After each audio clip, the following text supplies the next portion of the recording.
पहलगाम आतंकी हमले के बाद भारत ने तो पाकिस्तान पर सख्त रुख अपना ही लिया है। अब पाकिस्तान को एक और झटका सऊदी अरब से मिला है। हाल ही में सऊदी अरब सरकार ने हज से जुड़े नियमों के उल्लंघन पर कड़ा रुख अपनाते हुए पाकिस्तान समेत सभी संबंधित देशों को स्पष्ट चेतावनी दी है। सऊदी गृह मंत्रालय ने कहा है कि हज परमिट के बिना किसी भी प्रकार की हज यात्रा पर भारी दंड लगाया जाएगा, जिसमें जुर्माना, निर्वासन और भविष्य में प्रवेश पर प्रतिबंध जैसे सख्त प्रावधान शामिल हैं।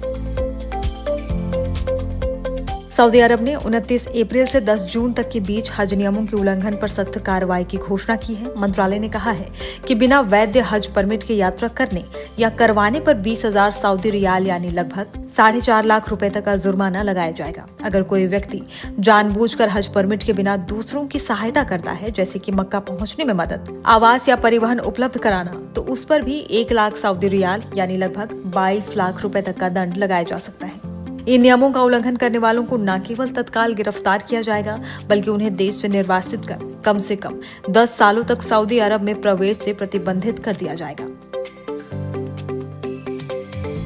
सऊदी सरकार के इस कदम के पीछे प्रमुख कारण हर साल मक्का में बिना परमिट के पहुंचने वाले अवैध हज यात्रियों और भिक्षावृत्ति में शामिल लोगों की संख्या में बढ़ोतरी है।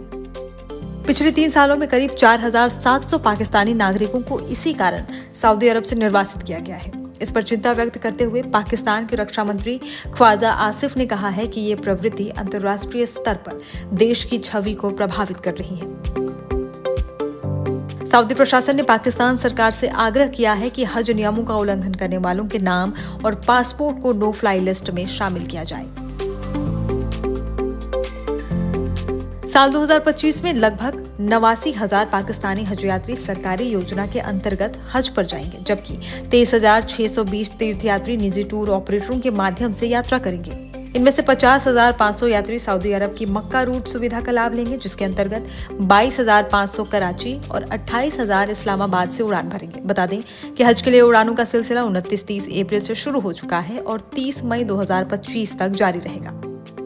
बीते साल 9 मई 2024 से दिल्ली से हज उड़ानों का सिलसिला शुरू हुआ था। इस बीच 46 उड़ानों से कुल मिलाकर 16,456 हज यात्री सऊदी अरब के पवित्र शहर मक्का और मदीना पहुंचे थे।